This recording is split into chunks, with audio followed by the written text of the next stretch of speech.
Good morning to all you spring forward people. You did it. All right, we're glad you're here, and welcome visitors as well as members who are present. We're continuing today in our series on the 7 last sayings of Jesus from the cross. We've already looked at the first saying, which is, Father, forgive them, for they know not what they do.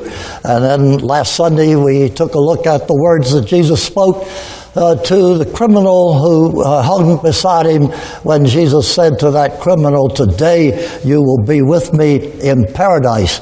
And today we come to the third saying of Jesus from the cross, which is Jesus' most personal, most intimate, most tender words spoken from the cross. And I'll read to you just a couple of verses from the Gospel of St. John. This is the third word from the cross. Next week we come to some very disturbing words that Jesus spoke from the cross, the words that some of you in your own lives have felt deeply, whether you've ever exclaimed them.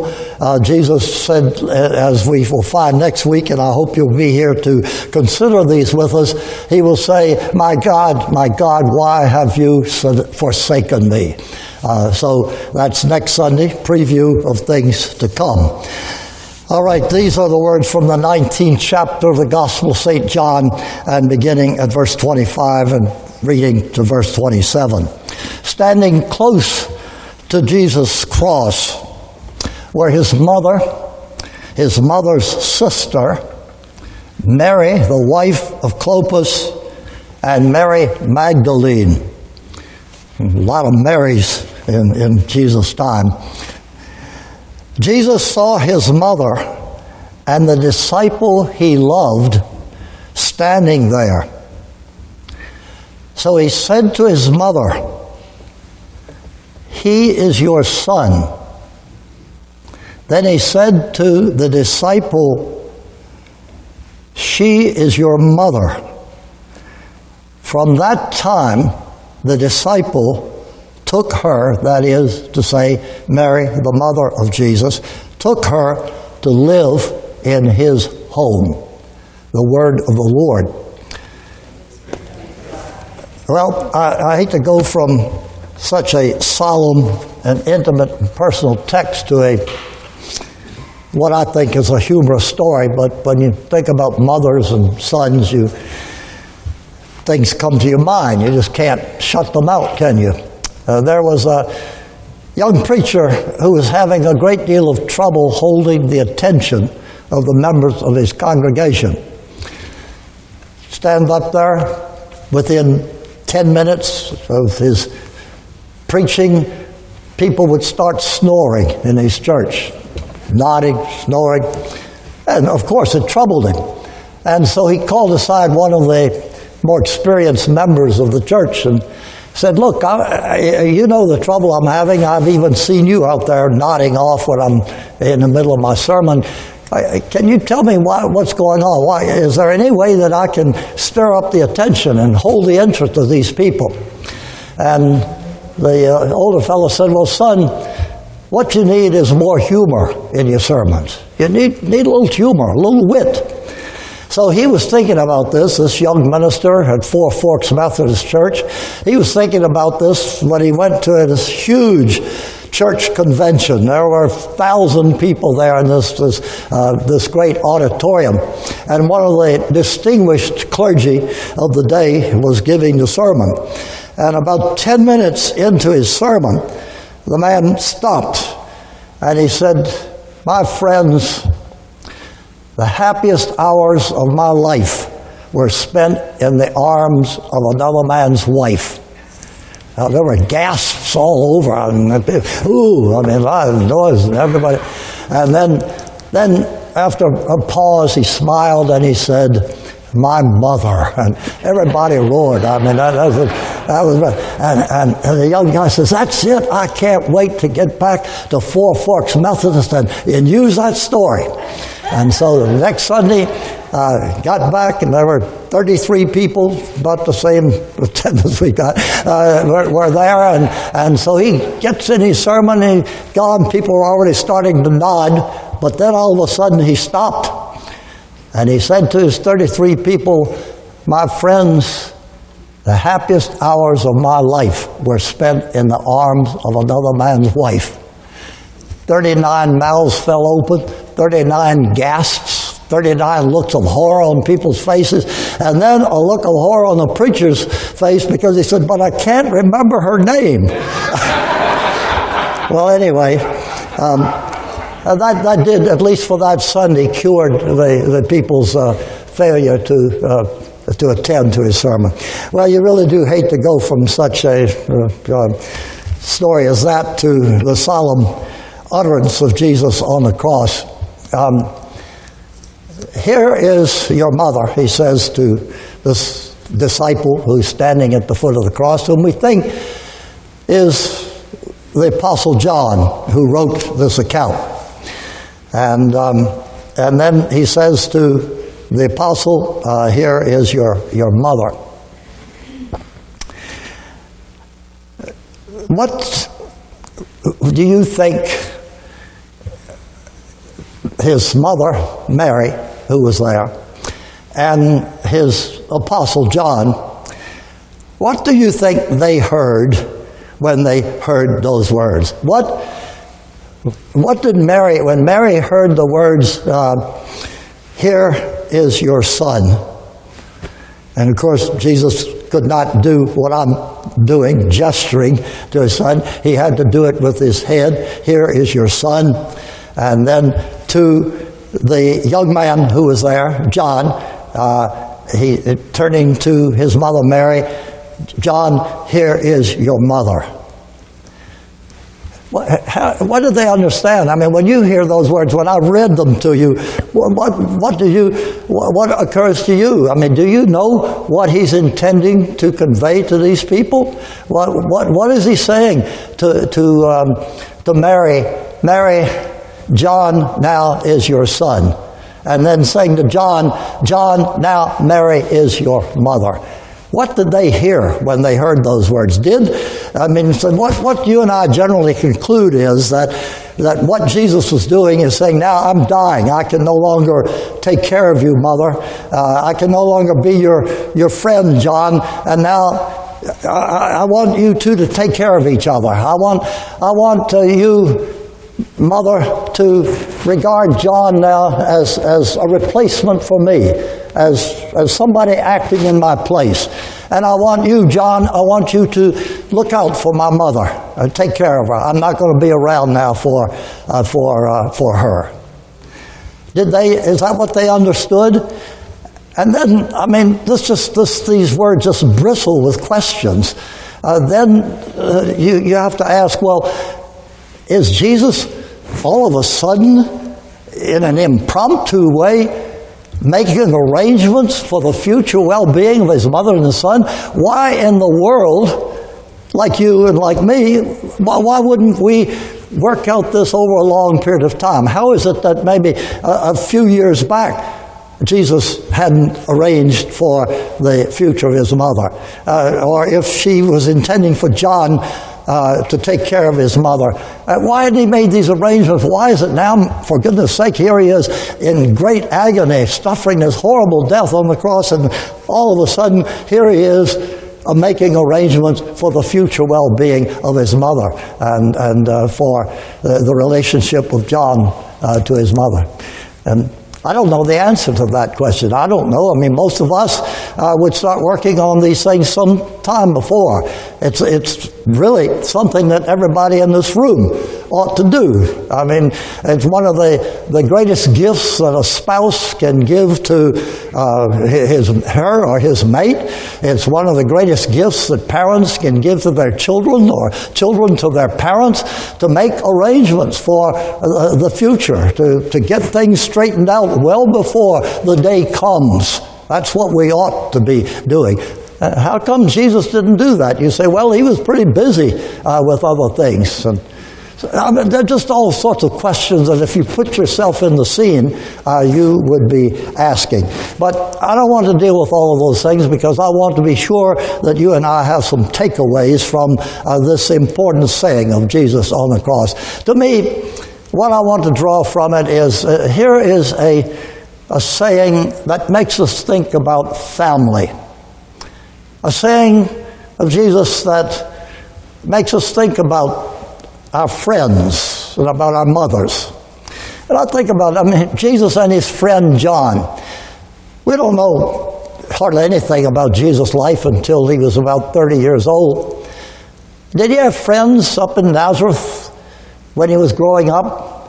Did he have, when he was 8, 9, 10 years old, did he have a buddy? You and I did, didn't we? From about age 6 or 7, a fellow who just lived down the street from me on the same block. His name was Aubrey Cologne, but everybody called him AC. And so from about age 6 or 7 to at least age 12 or 13, AC and I were the closest buddies. We did everything together. We went to the playground together, played all kinds of games together. The war started in 1941 when we entered the war, and he and I would go over in a field that was grown up with brush about this high, and we would get us a stick, and we would go through and we would chop down the Japs and the Germans in the field together. AC and I did everything. It was AC and I who were at the playground shooting baskets on December 7th, 1941. And it was a cloudy, cool afternoon, and we were coming to our homes, and we were walking up the alley, and Mrs. Traylor, who lived across the alley from where we lived, came out on her back porch, and to no one in particular, yelled out, "The Japanese are bombing Pearl Harbor." And AC, I remember, turned to me and he said, "Billy, where is Pearl Harbor?" And I said, "I'm not sure, AC, but I'm sure it's on the other side of Petersburg."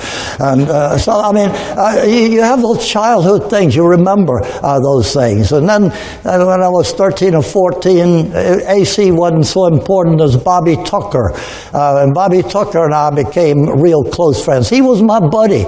He and I played sandlot football. Now, I know I don't look like a halfback, but I was halfback. Bobby Tucker was a center, and Bobby was a tough guy. And what his job was to center the ball, and when it was my turn to get it, I got it, and Bobby opened up a line where, as skinny as I was, I could go through that line and pick up a few yards. And so Bobby Tucker and I became the closest of friends. Then I went to college, and I met Don Miller, and Don Miller and I became close buddies. We sang in a quartet together, and we traveled with the president trying to sell young people to go to the church college that I was attending. And Don Miller, to my great sadness, was killed in a head-on automobile accident about 20 years ago. But anyway, you have this series of friends. And then, of course, I met the best friend of all. I met Miriam in college. And one of the things that I say in my wedding ceremony to young people, I have them when they exchange rings. I say, you look at each other in the eye and repeat these words after me from the Song of Songs. And the words are, "This is the one I love. This is my friend." That's a wonderful line, isn't it? As they exchange rings, to look into each other's eyes and say, "This is the one I love, this is my friend." And so for 67 years, Miriam has been my best friend. She's the one I like to see most frequently, the one I like to hear, whose voice I like to hear. When I'm not feeling so good, she's the one I like to touch my arms and put her arm around my shoulder. Best friends, value them, treasure them, cultivate them, never lose them. And that's hard to do in our day and age when we're filled with emails. And I get emails from old friends and former students and former church members, and it's a job trying to keep your friends. But Jesus and John were close friends, and Jesus could depend on John to look after his mother once he had gone. And then mothers, just a few words about mothers. It's obviously one of the great treasures. All of us have mothers, and some of us remember our mothers and their characteristics and how they've helped us through life. I wondered about Jesus and Mary when Jesus was a child and he was working in his father's shop. his father's carpenter shop. And of course, you got hammers and you got chisels, you got saws, a whole lot of ways of injuring yourself. Did Jesus hit his finger with a hammer, trying to help his dad out? And did he run to his mom, and his mom put a bandage on it, put his arm around it, stop him from crying? Surely that must have happened repeatedly. How close were Mary and Jesus? Well, a little iffy if you read through the Gospels. When Jesus starts his ministry, one of the first things that he does, he and his friends go to a wedding, and then a wedding reception, and at the reception they run out of wine. And Jesus' mother was also at that wedding, and apparently, knowing of some of the skills or gifts that Jesus had, she comes to Jesus and she says they're out of wine. And Jesus is kind of rude to his mother. He said, look, that's nothing to me, and why don't you leave me alone? I mean, Jesus doesn't seem be very nice to his mother. And then there are other instances in which Jesus had brothers and sisters, we are told in the Gospels. They come to Jesus and try to take him home because they're afraid that some of the things he's saying are going to get him killed. And so they say, come on, Jesus, come on back to Nazareth. Come on back and live here with us. And Jesus, so they come in and say, your mother and your brothers and sisters are out there. They want to take you home with them. And Jesus says, who is my mother? Who are my brothers and my sisters? The people who do the will of God. Well, if they go back out, Jesus said, you're not that significant to him. We don't really see in the scripture references that we have about the relation between Jesus and his mother, a very close relationship. But in any event, here is Jesus, and if he was thinking, you wonder if his mind was going back as he hung there on that cross in such agony. Did he remember when he was a child and how his mother had taken him in his arms and tried to comfort him when he was hurting or when he'd been injured or when he felt lonely or any other way in which he needed the support and help and kindness of his mother? And now here is Jesus in utmost pain. I mean, it's indescribable. There's nothing that anybody can tell you. No way anyone can paint a picture of the awfulness of crucifixion. But here is Jesus now, the injured, looking down and seeing his grief-stricken mother at the foot of the cross. And in the midst of his abject agony, is concerned with her well-being, trying to comfort her. Help her out, John. Support her. Take care of her. She needs you. Now you might say, well, how about his brothers and sisters? How come Jesus doesn't have them take care of his mother? Well, the answer is that in Jewish law, the oldest son was responsible to see to the well-being of his parents. And so that's why it is Jesus and not the brothers and sisters who are making such an arrangement. But you think about your mothers and you think about your relationship, and most of you, if you're old as I am, your mother is no longer living, but you remember your mother well, and I can remember my mother well, and how fortunate I was to have a mother who accepted me unconditionally. I could do no wrong. Now that is probably not all that good parenting, but I enjoyed it nevertheless. But what a happy relationship. For 13 years she lived in our house. She died at age 95. My good wife, my best friend, took care of her mother-in-law. And that was, she and I are exactly alike. And if any of you have been around me long enough, you know what a problem that presents for many, many people. But Miriam was so good with my mother.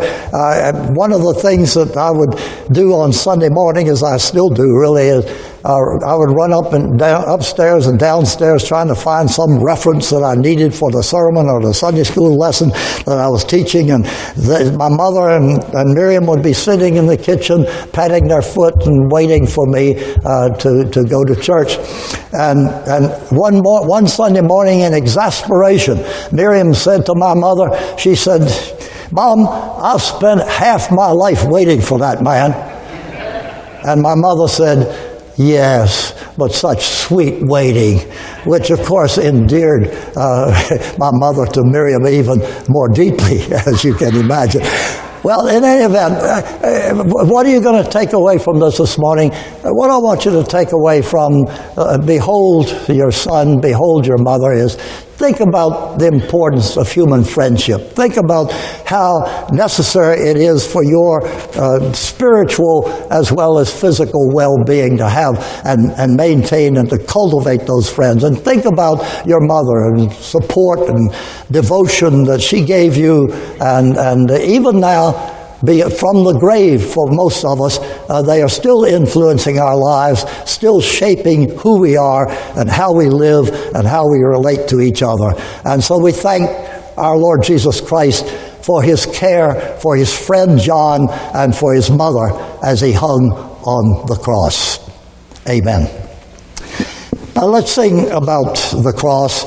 We go all the way back to the 12th century, and a Frenchman by the name of Bernard of Clairvaux, wrote a wonderful poem in which he tries to describe the meaning of the crucifixion to him, the meaning of Christ's cross to him, and he does it in very personal terms. So let's stand and sing the hymn poem of Bernard of Clairvaux, "O Sacred Head Now Wounded."